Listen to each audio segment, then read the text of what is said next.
So hi, ಹೇಗಿದ್ದೀರಾ? ಹುಷಾರಲ್ವಾ? ಬನ್ನಿ ಇವತ್ತು ಡಿಸ್ಕಸ್ ಮಾಡುವ ಅಯನೈಸೇಷನ್ ಎನರ್ಜಿ ಬಗ್ಗೆ. And for the free videos subscribe ಮಾಡಿ ನಮ್ಮ ಚಾನಲ್ ಅನ್ನ. And for the free slides ನಿಮ್ಗೆ ಗೊತ್ತಿದೆ, ಕೆಳಗೆ ಡಿಸ್ಕ್ರಿಪ್ಷನ್ ಅಲ್ಲಿ ವಾಟ್ಸ್ಆಪ್ ಕಮ್ಯುನಿಟಿ ಲಿಂಕ್ ಕೊಟ್ಟಿದ್ದೇವೆ, ಅದರಲ್ಲಿ ಕ್ಲಿಕ್ ಮಾಡಿ. ಓಕೆನಾ? ಸೊ ಬನ್ನಿ ಸ್ಟಾರ್ಟ್ ಮಾಡುವ.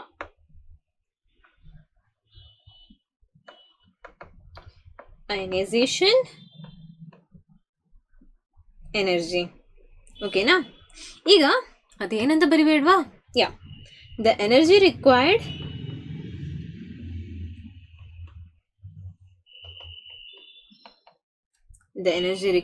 to remove an loosely bound electron from isolated gaseous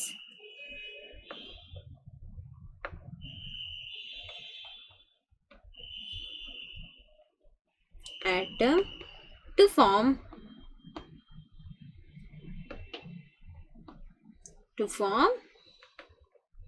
cation. Okay na? The energy required to remove an loosely bound electron, or the energy required to remove an electron from its outermost shell in isolated gaseous atom. ಹಾಗೆ ಹೇಳ್ಬೋದು. ಓಕೆನಾ?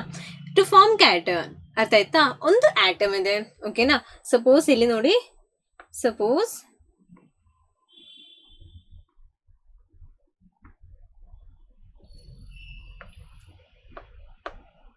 ಇಲ್ಲಿ electron ಇರ್ಬೋದು, ಇಲ್ಲಿ electron ಇರ್ಬೋದು, ಇಲ್ಲಿ electron ಇರ್ಬೋದಲ್ಲ. 7 8. Okay, ಇಲ್ಲಿ ಒಂದು ಎಲೆಕ್ಟ್ರಾನ್ ಇದೆ ಅಂತ ಜಸ್ಟ್ ಥಿಂಕ್ ಮಾಡಿ. ಓಕೆನಾ? ಸೊ ಒಂದು ಔಟರ್ ಮೋಸ್ಟ್ ಆಯ್ತು ಅಲ್ವಾ? ಔಟರ್ ಮೋಸ್ಟ್ ಆಗೋದೇನಾಯ್ತು, ಇಲ್ಲಿ ಇಲೆಕ್ಟ್ರಾನ್ ಅಂಡ್ ನ್ಯೂಕ್ಲಿಯಸ್ ನ ಲೈಕ್ ಅಂತ ಎಲೆಕ್ಟ್ರೋಸ್ಟಾಟಿಕ್ ಫೋರ್ಸ್ ಸ್ವಲ್ಪ ಕಮ್ಮಿ ಇರ್ಬೋದಲ್ಲ, ಕಂಪೇರ್ ಮಾಡಿ ನೋಡೋ. ಫಸ್ಟ್ ಶೆಲ್ ಇಂದ ಸೆಕೆಂಡ್ ಶೆಲ್ ಇಂದ ಥರ್ಡ್ ಶೆಲ್ಗೆ ಅಷ್ಟೊಂದು ಫೋರ್ಸ್ ಆಫ್ ಅಟ್ರಾಕ್ಷನ್ ಇರ್ಲಿಕ್ಕಿಲ್ಲ ಅಲ್ವಾ? ಅಂಡ್ ಈ ಎಲೆಕ್ಟ್ರಾನ್ ಅನ್ನು ರಿಮೂವ್ ಮಾಡ್ಲಿಕ್ಕೆ ಎಲ್ಲಿಂದ ಇಲ್ಲಿ ತನಕ, ಲೈಕ್ ಆಟಮ್ ಇಂದ ಇನ್ಫಿನಿಟಿ ತನಕ ರಿಮೂವ್ ಮಾಡ್ಲಿಕ್ಕೆ ಎಷ್ಟು ಎನರ್ಜಿ ಬೇಕು ಅದಾಗಿರ್ಬೋದು ನಿಮ್ಮ ಅಯನೈಸೇಷನ್ ಎನರ್ಜಿ. ಒಂದು gaseous isolated atom. Why gaseous atom? ಈಗ ಸಪೋಸ್ ನೋಡಿ, ಸಾಲಿಡ್ ಅಲ್ಲಿ ಏನಿರುತ್ತೆ, ಇಂಟರ್ಮಾಲಿಕ್ಯುಲರ್ ಫೋರ್ಸ್ ಇರುತ್ತೆ ಅಲ್ವಾ? ಈಗ ಇಲ್ಲೊಂದು ಲೈಕ್ ಸಪೋಸ್ BR2 ಇದು ಲಿಕ್ವಿಡ್ ಆದ್ರೆ, ಓಕೆ, ಆಬ್ವಿಯಸ್ಲಿ ಇದ್ರ ಒಳಗೆ ಇಂಟ್ರಾಮಾಲಿಕ್ಯುಲರ್ ಫೋರ್ಸ್ ಇರುತ್ತೆ ಅಲ್ವಾ? ಬಟ್ ಇಲ್ಲಿ ಸಹ ಏನಿರ್ಬೋದು, ಇಲ್ಲಿ ಸಹ ಒಂದು ಇಂಟರ್ಮಾಲಿಕ್ಯುಲರ್ ಫೋರ್ಸ್ ಇರುತ್ತೆ. ಹಾಗೆಲ್ವಾ ಅದು ಬೈಂಡ್ ಆಗಿರೋದು ಅಲ್ವಾ? ಸೇಮ್. ಈಗ ಬಟ್ ಗ್ಯಾಶಸ್ ಆಟಮ್ ಅಲ್ಲಿ ಎಲ್ಲ ಫ್ರೀ, ಒಂದು ಇಲ್ಲಿಗೆ, ಒಂದು ಅಲ್ಲಿಗೆ, ಒಂದು ಇಲ್ಲಿಗೆ, ಒಂದು ಅಲ್ಲಿಗೆ, ಹಾಗೆ ಹೋಗುತ್ತೆ ಅಲ್ವಾ? ಜೊತೆ ಇರುತ್ತಾರಾ? ಇಲ್ಲ. ಓಕೆ, ಗ್ಯಾಶಸ್ ಆಟಮ್ ಸಪ್ರೇಟ್ ಆಗಿರುತ್ತಾರೆ. ಸೊ ಹಾಗಿರುವಾಗ ನಮಗೆ ಒಳ್ಳೇದು ಅಲ್ವಾ? ಸೊ ನಮಗೆ ಪ್ರಿಸೈಸ್ಲಿ ಹೇಳ್ಬೋದು ಎಷ್ಟು ಎನರ್ಜಿ ಬೇಕು ಅಂತ. ಈಗ ಸಪೋಸ್ ಸಾಲಿಡ್ ಅಲ್ಲಿ ಬಂದ್ರೆ ಏನಾಗ್ಬೋದು, ಈಗ ಇಲ್ಲಿ ನೋಡಿ, ಸಪೋಸ್ ನಾನೀಗ ಒಂದು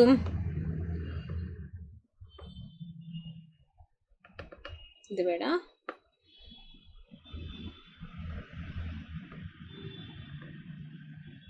ಓಕೆ, ಇನ್ನೊಂದು ಆಟಮ್ ಇದೆ ನೋಡಿ.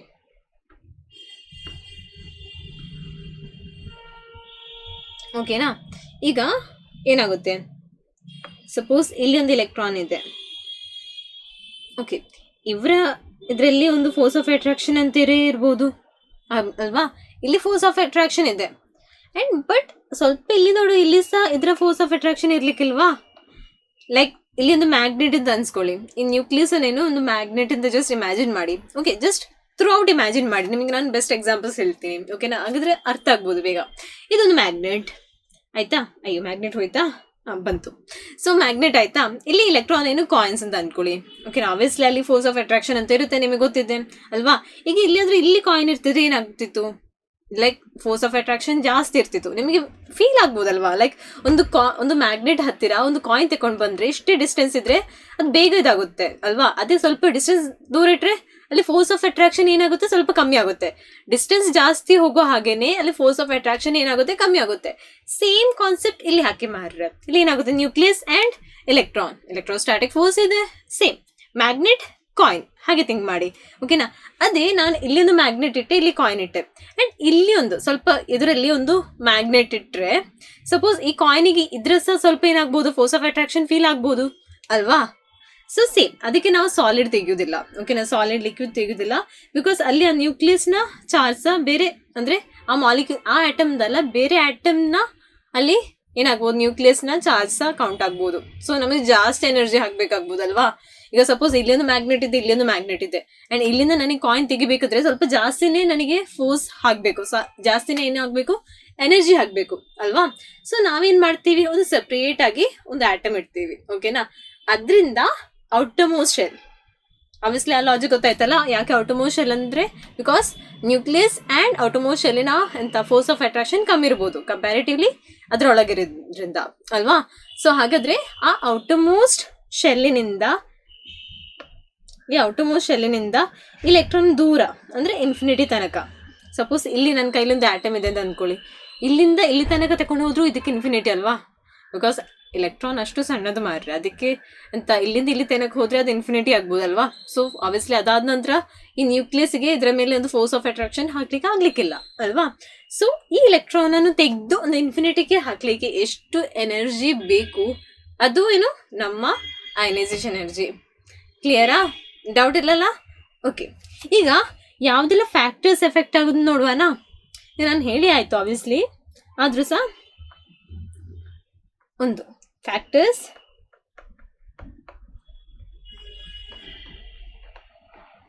Affecting ionisation energy. ಓಕೆನಾ, ಈಗ ಫಸ್ಟ್ ಒನ್ ಏನು, ರೇಡಿಯಸ್ ಆಫ್ ಆಟಮ್, ಆರ್ ಹೀಗೆ ಹೇಳುವ ನಮಗೆ ಸೈಜ್ ಆಫ್ ಆಟಮ್ ಅಂತ ಹೇಳುವ, ಅದು ಬೆಸ್ಟ್ ಆಯ್ತಾ.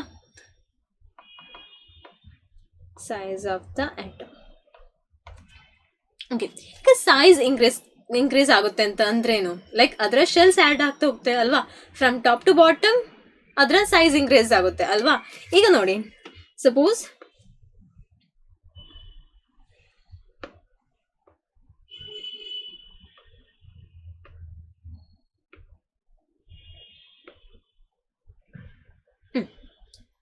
ಇಲ್ಲಿ ಏನಾಗುತ್ತೆ, ಇಲ್ಲಿ ಇಲೆಕ್ಟ್ರಾನ್ಸ್ ಮಾರ್ಕ್ ಮಾಡುವನಾ, ಇಲ್ಲಿ ಒಂದೆರಡು ಇರಲಿ, ಸಾರಿ, ಇಲ್ಲಿ ಎಲೆಕ್ಟ್ರಾನ್ಸ್ ಇದೆ, ಇಲ್ಲಿ ಇಲ್ಲಿ ಇಲ್ಲಿ ಎಲೆಕ್ಟ್ರಾನ್ಸ್ ಇದೆ. ಓಕೆ, ರ್ಯಾಂಡಮ್ ಆಗಿ ನಾನು ಹೋಗ್ತಾ ಇರೋದು. ಓಕೆ, ಲಾಸ್ಟ್ಲಿ ಒಂದು ಎಲೆಕ್ಟ್ರಾನ್ ಇದೆ. ಓಕೆನಾ, ಇಲ್ಲಿ ಸಹ ಒಂದು ಎಲೆಕ್ಟ್ರಾನ್ ಡ್ರಾ ಮಾಡ್ತೀನಿ ಇದರಲ್ಲಿ ನಿಮ್ಗೆ ಅರ್ಥ ಮಾಡಲಿಕ್ಕೆ. ಓಕೆನಾ, ಈಗ ಇಲ್ಲಿ ನೋಡಿ, ಇಲ್ಲಿ ಈ ನ್ಯೂಕ್ಲಿಯಸ್ ಆ್ಯಂಡ್ ಇದರೊಳಗೆ ಫೋರ್ಸ್ ಆಫ್ ಅಟ್ರಾಕ್ಷನ್ ಜಾಸ್ತಿ ಇರ್ಬೋದಲ್ಲ, ಇರ್ಬೋದು. ಅದೇ ಇದ್ರ ಹಿಂದೆ ಇರೋದ್ರಲ್ಲಿ ಸ್ವಲ್ಪ ಕಮ್ಮಿ ಆಗ್ಬೋದು, ಆ್ಯಂಡ್ ಆಚೆ ಇದರಲ್ಲಿ ಅದಕ್ಕಿಂತ ಕಮ್ಮಿ, ಆ್ಯಂಡ್ ಲಾಸ್ಟ್ಲಿ ನೋಡುವಾಗ ಅದಕ್ಕಿಂತ ಕಮ್ಮಿ ಅಲ್ವಾ. ಯಾಕಂದರೆ ಆಬ್ವಿಯಸ್ಲಿ ಇಲ್ಲಿ ನಿಮ್ಮ ಮ್ಯಾಗ್ನೆಟ್ ಇಲ್ಲಿ ಇಟ್ಟು ಕಾಯಿನ್ ಇಲ್ಲಿಟ್ಟರೆ ನಿಮಗೆ ಫೋರ್ಸ್ ಆಫ್ ಅಟ್ರಾಕ್ಷನ್ ಫೀಲ್ ಆಗ್ಬೋದಾ? ಇಲ್ಲ. ಸೇಮ್ ಕಾನ್ಸೆಪ್ಟ್ ಇಲ್ಲಿ ಹಾಕಿ ಮಾರೆ, ನ್ಯೂಕ್ಲಿಯಸ್ ಇಲ್ಲಿರೋದು, ಎಲೆಕ್ಟ್ರಾನ್ ಇಲ್ಲಿರೋದು. ಓಕೆ, ಸ್ವಲ್ಪ ಫೋರ್ಸ್ ಆಫ್ ಅಟ್ರಾಕ್ಷನ್ ಇರ್ಬೋದು ಅಂತ, ಹೌದು ಸ್ವಲ್ಪ ಫೋರ್ಸ್ ಆಫ್ ಅಟ್ರಾಕ್ಷನ್ ಇದೆ. ಓಕೆನಾ, ಬಟ್ ಇಲ್ಲಿಂದ ನನಗೆ ಕಾಯಿನ್ ತೆಗಿಲಿಕ್ಕೆ ಈಸಿ ಅಲ್ವಾ. ಈಗ ಮ್ಯಾಗ್ನೆಟಿಗೆ ಅಂಟಿದ್ದ ಕಾಯಿನ್ ತೆಗಿಲಿಕ್ಕೆ ಸ್ವಲ್ಪ ನಾನು ಎನರ್ಜಿ ಹಾಕ್ಬೇಡ್ವಾ, ಅದೇ ಕಾನ್ಸೆಪ್ಟ್ ಇಲ್ಲಿ.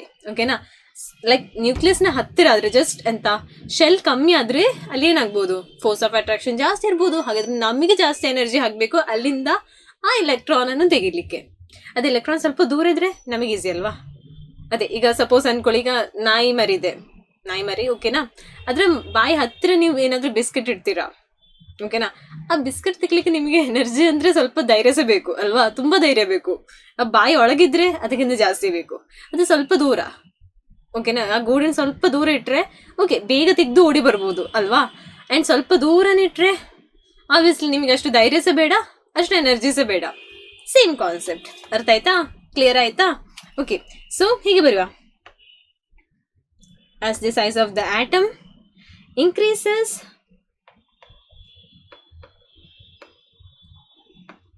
size of the atom increases, ionization energy decreases ಅಲ್ವಾ. ಧೈರ್ಯ ಸಹ ಕಮ್ಮಿ ಆಗುತ್ತೆ ಅಲ್ವಾ, ಬಾಯೊಳಗಿಂದ ದೂರ ಇಟ್ಟರೆ ಕಮ್ಮಿ ಆಗುತ್ತೆ. ಸೇಮ್.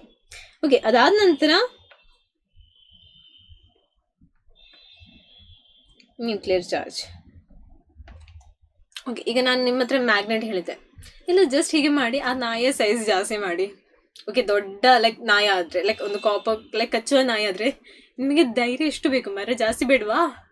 ಸೇಮ್ ನ್ಯೂಕ್ಲಿಯರ್ ಚಾರ್ಜ್ ಜಾಸ್ತಿ ಆದರೆ, ಈಗ ಮ್ಯಾಗ್ನೆಟ್ ನೀವು ಯೂಸ್ ಮಾಡುವ ಮ್ಯಾಗ್ನೆಟಿಂದು ಚಾರ್ಜ್ ಪವರ್ ಜಾಸ್ತಿ ಆದರೆ ಅಲ್ಲಿ ಏನಾಗ್ಬೋದು, ಕಾಯಿನ್ ನಿಮ್ಮಿಂದ ತೆಗಿಲಿಕ್ಕೆ ಆಗ್ಬೋದಾ? ಇಲ್ಲ, ಸ್ವಲ್ಪ ಆದರೂ ನಿಮಗೆ ತುಂಬ ಎನರ್ಜಿ ಬೇಕಾಗ್ಬೋದಲ್ವಾ, ಸ್ವಲ್ಪ ಜಾಸ್ತಿ ಎನರ್ಜಿ ಹಾಕಬೇಕು. ಸೇಮ್ ನಿಮ್ಮ ನ್ಯೂಕ್ಲಿಯರ್ ಚಾರ್ಜ್ ಜಾಸ್ತಿ ಆಗೋ ಹಾಗೇನೆ ಎಲೆಕ್ಟ್ರೋಸ್ಟಾಟಿಕ್ ಫೋರ್ಸ್ ಏನಾಗ್ಬೋದು, ಜಾಸ್ತಿ ಆಗ್ಬೋದು ಅಲ್ವಾ. ಅದಂತೂ ಬಿಡ್ಲಿಕ್ಕಿಲ್ಲ, ಆ ಎಲೆಕ್ಟ್ರಾನ್ ಅಂತ ಹೇಗೂ ಬಿಡ್ಲಿಕ್ಕಿಲ್ಲ. ಸೊ ನಿಮಗೆ ಇಲ್ಲಿ ಏನು ಮಾಡಬೇಕು, ಜಾಸ್ತಿ ಎನರ್ಜಿ ಹಾಕಬೇಕು ಆ ಎಲೆಕ್ಟ್ರಾನ್ ಅನ್ನು ತೆಗಿಲಿಕ್ಕೆ. So as the nuclear charge increases, ionisation energy also increases. ಓಕೆನಾ, ಕ್ಲಿಯರಾ? ಡೌಟ್ ಇಲ್ಲಲ್ಲ? ಓಕೆ, ಈಗ ಅದಾದ ನಂತರ ಸೊ ಥರ್ಡ್ ಒನ್ ಯಾವುದು, ಶೀಲ್ಡಿಂಗ್ ಎಫೆಕ್ಟ್ ಅಲ್ವಾ. ಓಕೆನಾ, ಈಗ ಶೀಲ್ಡಿಂಗ್ ಎಫೆಕ್ಟ್ ಅಂದರೆ ಏನಿಲ್ಲ, ನಮ್ಮ ನ್ಯೂಕ್ಲಿಯಸ್ ಇದೆ ಅಲ್ವಾ, ಅದನ್ನ ಏನು ಮಾಡುತ್ತೆ, ಲೈಕ್ ಇಲ್ಲಿ ನೋಡಿ ಎಲೆಕ್ಟ್ರಾನ್ಸ್ ಇದೆ, ತುಂಬ ಎಲೆಕ್ಟ್ರಾನ್ಸ್, ಸ್ವಲ್ಪ ಅಂತಲ್ಲ ತುಂಬ ಎಲೆಕ್ಟ್ರಾನ್ಸ್ ಇದೆ. ಇದೇನು ಮಾಡುತ್ತೆ, ಲೈಕ್ ಸಪೋಸ್ ಒಂದು ಸ್ವಲ್ಪ ಹೊರಗೆ ಒಂದು ಬೇರೆ ಒಂದು ಎಲೆಕ್ಟ್ರಾನ್ ಇದೆ, ಅದನ್ನು ಪ್ರೊಟೆಕ್ಟ್ ಮಾಡುತ್ತೆ. ಇಲ್ಲಿ ಏನಾಗುತ್ತೆ, ಲೈಕ್ ಸಪೋಸ್ ಈಗ ನಾಯ್ಮರ್ ಇದೆ ಅಲ್ವಾ, ಈಗ ನಾಯ್ಮರಿಗೆ ಏನು ಬೇಕಾದ್ದು, ಎಲೆಕ್ಟ್ರಾನ್ ಬೇಕಾದ್ದು, ಎಲೆಕ್ಟ್ರಾನ್ ಅಲ್ಲ ಫುಡ್ ಬೇಕಾದು, ಓಕೆ, ಬಿಸ್ಕೆಟ್ ಬೇಕಾದು. ಓಕೆ, ಈಗ ನೀವು ಅದರ ಮುಂದೆ ಒಂದು 20 ಅಲ್ಲದ್ರೆ 50 ಬಿಸ್ಕೆಟ್ ಇಟ್ಟು ಲಾಸ್ಟಿಗೆ ಒಂದು ಬಿಸ್ಕೆಟ್ ಇಟ್ಟರೆ ನಿಮ್ಗೆ ಆ ಒಂದು ಬಿಸ್ಕೆಟ್ ತೆಗಿಲಿಕ್ಕೆ ಆಗ್ಬೋದಲ್ವಾ? ಆಗ್ಬೋದು, ಯಾಕಂದ್ರೆ ಇಲ್ಲಿ ಇಷ್ಟೊಂದು ಇದೆ.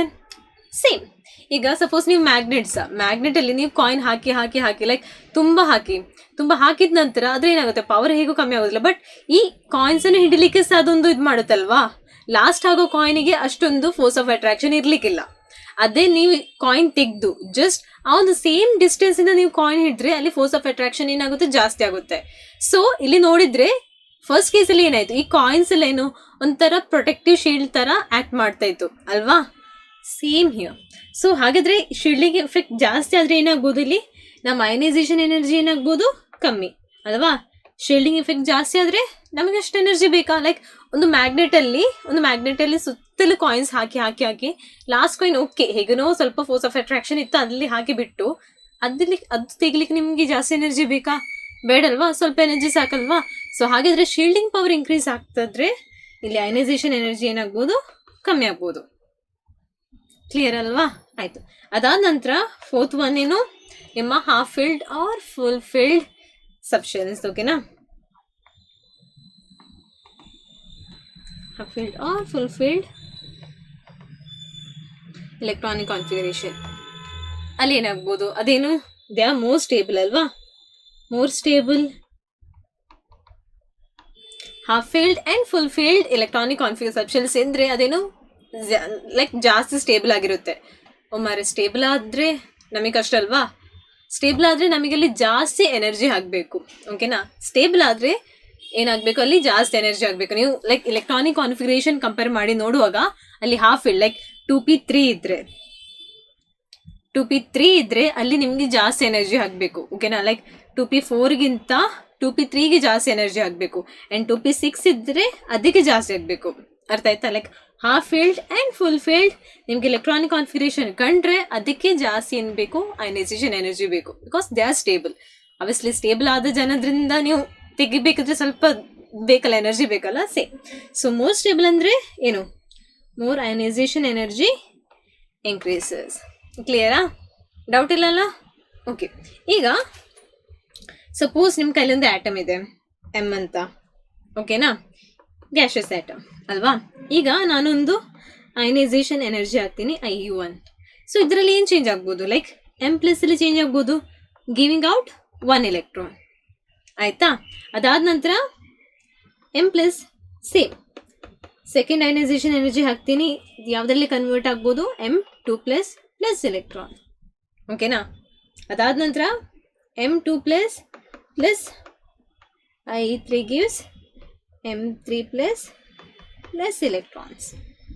ಕ್ಲಿಯರಾ? ಇದ್ರಲ್ಲಿ ಏನು ಡೌಟ್ ಇಲ್ಲಲ್ಲ. ಲೈಕ್ ಒಂದೊಂದು ಎಲೆಕ್ಟ್ರಾನ್ಸ್ ತೆಗಿತೀವಿ. ಓಕೆನಾ, ಅಯನೈಸೇಷನ್ ಹಾಕಿ ಒಂದೊಂದು ಎಲೆಕ್ಟ್ರಾನ್ಸ್ ಅಂಡ್ ಲೈಕ್ ಕ್ಯಾಟಯನ್ಸ್ ಆಗಿ ನಾವು ಕನ್ವರ್ಟ್ ಮಾಡ್ತೇವೆ.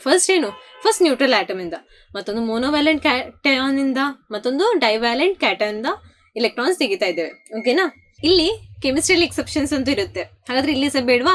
ಇಲ್ಲಿ ಇದೆ. ಈಗ ನೋಡಿ, ಸಪೋಸ್ ನೋಡಿ, ನಾನು ಹೇಳಿದೆ ಲೈಕ್ ಏನು, from across the period from left to right ಏನಾಗುತ್ತೆ, ಅಯನೈಸೇಷನ್ ಎನರ್ಜಿ ಇನ್ಕ್ರೀಸ್ ಆಗುತ್ತೆ. ಹಾಗೆ ಆದ್ರೆ ಲೈಕ್ ಹೇಗೆ ಬರಬೇಕಿತ್ತು, lithium, beryllium, boron, carbon, nitrogen, oxygen, fluorine and neon ಅಲ್ವಾ, ಹೀಗೆ ಬರಬೇಕಿತ್ತು ಅಲ್ವಾ. ಬಟ್ ಹೇಗೆ ಬರುತ್ತೆ, ಲಿಥಿಯಂ ಬೋರಾನ್ಗಿಂತ ಬೆರಿಲಿಯಂಗೆ ಜಾಸ್ತಿ ನೀವು ಅಯನೈಸೇಷನ್ ಎನರ್ಜಿ ಕೊಡಬೇಕು. ಯಾಕೆ? ಅದಾದ ನಂತರ ಕಾರ್ಬನ್ ಅಂತ ಓಕೆ. ಅದಾದ ನಂತರ ಇಲ್ಲಿ ಆಕ್ಸಿಜನ್ ಆ್ಯಂಡ್ ನೈಟ್ರೋಜನ್. ಆಕ್ಸಿಜನ್ಗಿಂತ ನಿಮಗೆ ನೈಟ್ರೋಜನ್ಗೆ ಜಾಸ್ತಿ ಏನು ಕೊಡಬೇಕು, ಅಯನೈಸೇಷನ್ ಎನರ್ಜಿ ಕೊಡಬೇಕು. ಓಕೆನಾ.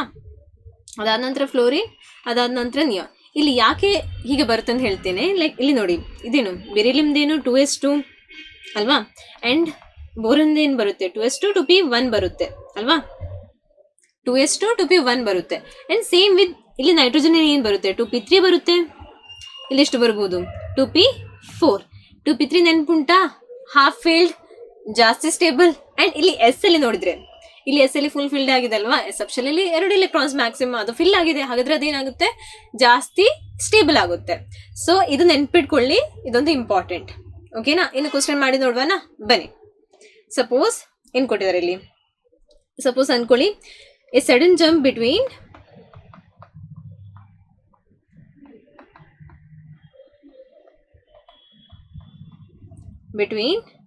the values of second and third ionization energies of an element is associated with the configuration ಯಾವುದಂತ ನಾವು ಹೇಳಬೇಕು. ಓಕೆನಾ. ಓಕೆ, ಈಗ ಆಪ್ಷನ್ಸ್ ನೋಡುವ. First one option 1s2 2s2 2p6 3s1.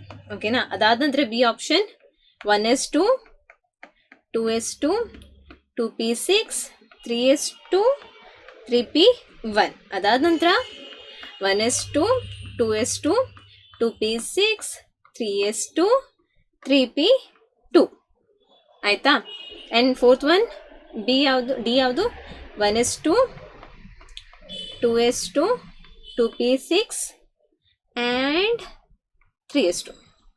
Okay, ಈಗ ನಾನೊಂದು ಎಕ್ಸಾಂಪಲ್ ತೆಗೆದು ನಿಮ್ಗೆ ಹೇಳ್ತೀನಿ ಹೇಗೆ ನಿಮಗೆ ಫೈಂಡ್ ಔಟ್ ಮಾಡ್ಬೋದು. ಲೈಕ್ ಫಸ್ಟಿಂದ ಥರ್ಡ್ ಹೋಗಿ ಇಲ್ಲಿ ಜಂಪ್ ಬರುತ್ತೆ ಅಂತ. ಓಕೆನಾ. ಈಗ ಸಪೋಸ್ ಫಸ್ಟ್ ಆಪ್ಷನ್ ತೆಗಿತೀನಿ.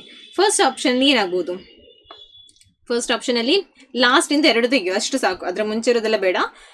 2p6 ಆ್ಯಂಡ್ 3s1 ಇದೆ ಅಲ್ವಾ, 2p6 ಆ್ಯಂಡ್ 3s1. ಈಗ ಇದರಿಂದ ನಾನು ಒಂದು ಎಲೆಕ್ಟ್ರಾನ್ ತೆಗೆದ್ರೆ ಅದು ಏನಾಗ್ಬೋದು, ಸ್ಟೇಬಲ್ ಆಗ್ಬೋದು, ನೋಬಲ್ ಗ್ಯಾಸ್ ಥರ ಆಗ್ಬೋದು ಅಲ್ವಾ, ಆಬ್ವಿಯಸ್ಲಿ. ಅದು ಹಾಗಾದ್ರೆ ಏನಾಗ್ಬೋದು, ಆ ಆಟಮ್ ಓಕೆ ಅನಿಸ್ಬೋದು, ಓಕೆ ಹೇಗೂ ನಾನು ಸ್ಟೇಬಲ್ ಆಗ್ತೀನಿ, ಹಾಗಾದ್ರೆ ಈ ಒಂದು ಎಲೆಕ್ಟ್ರಾನ್ ಬಿಟ್ಟರೆ ಒಳ್ಳೇದು, ಹಾಗಾದ್ರೆ ನಮಗೆ ಸುಲಭ ಆಗ್ಬೋದು. ಲೈಕ್ ಒಂದು ಡೊನೇಷನ್, ಲೈಕ್ ಯಾರಾದರೂ ಡೊನೇಟ್ ಮಾಡ್ಲಿಕ್ಕೆ ಅಂತ ಆಲ್ರೆಡಿ ಅವರ ಮನಸ್ಸಲ್ಲಿ ಇದ್ರೆ ನೀವು ಜಸ್ಟ್ ಒಂದು ಕೇಳಿದ್ರೆ ಸಾಕು, ಅವರು ಕೊಡ್ಬೋದಲ್ವಾ. ಸೇಮ್ ಹಾಗಾದ್ರೆ ಇಲ್ಲಿ ನೋಡಿ, ಇದು ಸ್ಟೇಬಲ್ ಆಗುತ್ತೆ, ಒಂದು ಎಲೆಕ್ಟ್ರಾನ್ ಕೊಟ್ಟರೆ ಇಲ್ಲಿ ಏನಾಗುತ್ತೆ, ಸ್ಟೇಬಲ್ ಆಗುತ್ತೆ. ಹಾಗಾದ್ರೆ ಅಷ್ಟು ಎನರ್ಜಿ ಬೇಕಾಗ್ಬೋದಾ, ಇಲ್ಲ.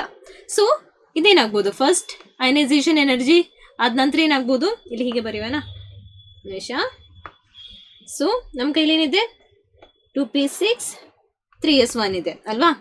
ಫಸ್ಟ್ ಅಯನೈಸೇಷನ್ ಎನರ್ಜಿ ಆದ ನಂತರ ಏನಾಗ್ಬೋದು, ಒಂದು ಎಲೆಕ್ಟ್ರಾನ್ ರಿಮೂವ್ ಆಗ್ಬೋದು, ಹಾಗಾದ್ರೆ 2p6 ಬರ್ಬೋದು. ಈಗ ನೋಡಿ ಮಾರ್ರೆ, ಈಗ ಏನಾಯ್ತು, ಅಲ್ಲಿ ಸಿಚುವೇಶನ್ ಚೇಂಜ್ ಆಯ್ತಾ, ಇಲ್ಲಿ ಅದು ಸ್ಟೇಬಲ್ ಆಯ್ತು.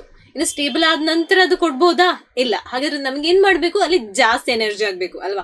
ಫಸ್ಟ್ ಅವರು ಈಸಿಲಿ ಕೊಟ್ರು, ಓಕೆನಾ, ಅವ್ರ ಸ್ವಲ್ಪ ಮನಸ್ಸು ಇತ್ತು ಕೊಡ್ಲಿಕ್ಕೆ, ಬಿಕಾಸ್ ಸ್ಟೇಬಲ್ ಆಗ್ತಿತ್ತು ಅಲ್ವಾ. ಅದಾದ ನಂತರ ಒಂದು ಎಲೆಕ್ಟ್ರಾನ್ ಕೊಟ್ಟ ನಂತರ ಅವರು ಸ್ಟೇಬಲ್, ಇನ್ನೊಂದು ಎಲೆಕ್ಟ್ರಾನ್ ಹೋದ್ರೆ ಅದು ಅನ್ಸ್ಟೇಬಲ್ ಆಗ್ಬೋದು, ಹಾಗಾದ್ರೆ ಅವರು ಕೊಡುವರ ಇಲ್ಲ. ಹಾಗಾದ್ರೆ ನಮಗೆ ಏನ್ ಮಾಡ್ಬೇಕು, ಜಾಸ್ತಿ ಫೋರ್ಸ್ ಆಗ್ಬೇಕು ಅಲ್ವಾ. ಸೊ ಹಾಗಾದ್ರೆ ಇಲ್ಲಿ ಅಯನೈಸೇಷನ್ ಎನರ್ಜಿ ಏನಾಗ್ಬೋದು, ತುಂಬಾ ಜಾಸ್ತಿ ಆಗ್ಬೋದು. ಹಾಗಾದ್ರೆ ಇಲ್ಲಿ ಏನ್ ಬರ್ಬೋದು, ಜಂಪ್ ಬರ್ಬೋದು. ಓಕೆನಾ, ಜಂಪ್ ಇನ್ ಎನರ್ಜಿ, ಅರ್ಥ ಆಯ್ತಾ. ಅದಾದ ನಂತರ ಇಲ್ಲಿ ionisation energy, second ionisation energy ನೋಡಿದ್ರೆ ತುಂಬಾ ಹೈ ಆಗಿರ್ಬೋದು, ತುಂಬಾ ಅಂದ್ರೆ ತುಂಬಾ ಹೈ. ಅದಾದ ನಂತರ ಈಗ 2p5 ಆದ ನಂತರ, ಅದಾದ ನಂತರ 2p5 ಆಗುತ್ತೆ. ಓಕೆ, ಇದರಿಂದ ತೆಗಿಯುವಾಗ ಅಷ್ಟೊಂದು ನಿಮಗೆ ಡಿಫ್ರೆನ್ಸ್ ಸಿಗ್ಲಿಕ್ಕಿಲ್ಲ. ಓಕೆನಾ, ಅಷ್ಟೊಂದು ಡಿಫ್ರೆನ್ಸ್ ಇರ್ಲಿಕ್ಕಿಲ್ಲ, ಸ್ವಲ್ಪ ಇರ್ಬೋದು, ಆಬ್ವಿಯಸ್ಲಿ ಇರ್ಬೋದು. ಬಟ್ ಇಲ್ಲಿ 2p6 ಇಂದ 2p5ಗೆ ಹೋಗುವ ಅಷ್ಟು ಎನರ್ಜಿ ನಿಮಗೆ ಕೊಡ್ಬೇಕು ಅಂತಿಲ್ಲ. ಅದಾದ ನಂತರ 2p4 ಆ್ಯಂಡ್ ಮತ್ತೆ ಇಲ್ಲಿಂದ ನಿಮಗೆ ಅಷ್ಟು ದೊಡ್ಡ ಡಿಫ್ರೆನ್ಸ್ ಇಲ್ಲಿಂದ ಕಾಣ್ಬೋದು 2p3 ಇಂದ ನೀವು ತೆಗಿಯುವಾಗ. ಯಾಕೆ, ಹಾಫ್ ಫೀಲ್ಡ್ ಸ್ಟೇಬಲ್ ಅಲ್ವಾ. Half field and full field ನೋಡಿದ್ರೆ ಅಲ್ಲಿ ತುಂಬ ಎನರ್ಜಿ ಬೇಕು. ಕ್ಲಿಯರಾ, ಆ ಕಾನ್ಸೆಪ್ಟ್ ಬಾಕಿ ಇರುವ ಇದರಲ್ಲಿ ಹಾಕುವಾನ. ಇವ್ರೇನು ಕಲ್ತಿದ್ರೆ ಸೆಕೆಂಡ್ ಆ್ಯಂಡ್ ಥರ್ಡ್ ಅಲ್ವಾ. ಓಕೆ, ಈಗ ಫಸ್ಟಲ್ಲಿ ನಿಮ್ಗೆ ಗೊತ್ತಾಯ್ತು ಅಂತ. ಫಸ್ಟ್ ಇದರಲ್ಲಿ ಹೇಗಾಗುತ್ತೆ, ಫಸ್ಟ್ ಕೇಸಲ್ಲಿ ಏನು ಬರುತ್ತೆ, ಇಲ್ಲಿ 2p6 ಆ್ಯಂಡ್ 3s1. ಓಕೆನಾ, ಫಸ್ಟ್ ಇದರಲ್ಲಿ ನೋಡುವಾಗ 2p6 ಆಗುತ್ತೆ ಆ್ಯಂಡ್ ಅದರ ನಂತರ 2p5 ಅಲ್ವಾ. ಸೊ ಇಲ್ಲಿ first ionisation energy, second ionisation energy and second and third ಅವ್ರು ಕೇಳ್ತಾ ಇರೋದು. ಬಟ್ ಇಲ್ಲಿ ಏನಾಗ್ತಾ ಇರೋದು ಫಸ್ಟ್ ಅಯನೈಸೇಷನ್ ಎನರ್ಜಿ ಅಲ್ವಾ. ಓಕೆ, ಸೊ ಸಪೋಸ್ ಅನ್ಕೊಳ್ಳಿ ಈಗ ನಾನು ಫಸ್ಟ್ ಕೊಟ್ಟದೆ ಅಂತ 10 ಕಿಲೋ ಜೂಲ್ಸ್ ಅಂತ ಎನರ್ಜಿ, 10 ಕಿಲೋ ಜೂಲ್ಸ್ ಪರ್ ಮೂಲ್ ಏನಾದರೂ ಇಷ್ಟು 10, ಓಕೆನಾ. ಅದಾದ ನಂತರ ಏನು ಬರ್ಬೋದು 150 ಕಿಲೋ ಜೂಲ್ಸ್ ಪರ್ ಮೂಲ್ ಬರ್ಬೋದು, ಓಕೆನಾ. ಬಿಕಾಸ್ ಇಲ್ಲಿ ಏನು ನಾವು ತೆಗ್ತಾ ಇರೋದು ಇಲ್ಲಿ 2p6 ಸ್ಟೇಬಲ್ ಅಲ್ವಾ, ಫುಲ್ಫಿಲ್ಡ್ ಅಲ್ವಾ. ಸೊ ನಮ್ಗೇನು ಬೇಕು, ಜಾಸ್ತಿ ಎನರ್ಜಿ ಬೇಕು ಅಲ್ವಾ. ಸೊ ಇಲ್ಲಿ ಫಸ್ಟ್ ಆಪ್ಷನ್ ಅಂತ ಆಗೋದಿಲ್ಲ, ಬಿಕಾಸ್ ಇಲ್ಲಿ ಏನು ಸಡನ್ ಜಂಪ್ ಎಲ್ಲಿಂದ ಫಸ್ಟಿಂದ ಸೆಕೆಂಡ್ ಅಯನೈಸೇಷನ್ ಎನರ್ಜಿ, ನಮಗೇನು ಬೇಕು ಸೆಕೆಂಡಿಂದ ಥರ್ಡಿಗೆ ಅಲ್ವಾ. ಸೊ ಇಲ್ಲಿ ನೋಡುವನ ಫಸ್ಟ್ ಆಪ್ಷನ್ ಅಂತೂ ಅಲ್ಲ. ಆ್ಯಂಡ್ ಅದಾದ ನಂತರ ಸೆಕೆಂಡ್ ಆಪ್ಷನ್ ಬರುತ್ತೆ ಏನು 3s2 3p1. ಓಕೆ, ಅದಾದ ನಂತರ ಫಸ್ಟ್ ಅಯನೈಸೇಷನ್ ಎನರ್ಜಿ ಆದ ನಂತರ ಏನು 3s2 ಬರುತ್ತೆ. ಓಕೆ, ಇಲ್ಲಿ ಸ್ವಲ್ಪ ಏನಾಗ್ಬೋದು ಚೇಂಜಸ್ ಬರ್ಬೋದು, ಬಿಕಾಸ್ 3s2 ಸ್ವಲ್ಪ ಸ್ಟೇಬಲ್ ಅಲ್ವಾ. ಅದಾದ ನಂತರ ಸೆಕೆಂಡ್ ಅಯನೈಸೇಷನ್ ಎನರ್ಜಿ ಏನು ಬರುತ್ತೆ 3s1 ಬರುತ್ತೆ ಅಲ್ವಾ. ಸೆಕೆಂಡಿಂದ ಥರ್ಡ್ ಹೋಗಿದ್ರೆ ಏನಾಗ್ಬೋದು ಅಲ್ಲಿ 2p6 ಆಗ್ಬೋದು. ಹಾಗಾದ್ರೆ ಇಲ್ಲಿ ನಿಮ್ಮ second ionisation energy and third ionisation ಎನರ್ಜಿಯಲ್ಲಿ ಅಷ್ಟು ಡಿಫ್ರೆನ್ಸ್ ಬರ್ಬೋದಾ? ಇಲ್ಲ, ಕಮ್ಮಿ ಬರ್ಬೋದಲ್ವಾ. ಸೊ ಸೆಕೆಂಡ್ ಆಪ್ಷನ್ ಅಂತೂ ಅಲ್ಲ. ಇನ್ನು ಥರ್ಡ್ ಆಪ್ಷನ್ ನೋಡುವನಾ. ಓಕೆ, ಥರ್ಡ್ ಆಪ್ಷನಲ್ಲಿ ಏನು ಬರುತ್ತೆ 3s2 3p2 ಸೇಮ್, ಇದರಲ್ಲಿ ಸಹ ಬರ್ಬೋದಾ? ಇಲ್ಲ. ಬಟ್ ಫೋರ್ತ್ ಆಪ್ಷನ್ ನೋಡಿ ಅಂತ ಒಮ್ಮೆ. ಫೋರ್ತ್ ಆಪ್ಷನಲ್ಲಿ ಏನು ಬರುತ್ತೆ ಇಲ್ಲಿ ಫಸ್ಟ್ ಏನು 2p6 ಆ್ಯಂಡ್ 3s2 ಅಲ್ವಾ. ಒಂದು ಫಸ್ಟಲ್ಲಿ ಒಂದು 50 ಕಿಲೋ ಜೂಲ್ ಪರ್ ಮೂಲ್ ಹಾಕ್ತೀವಿ.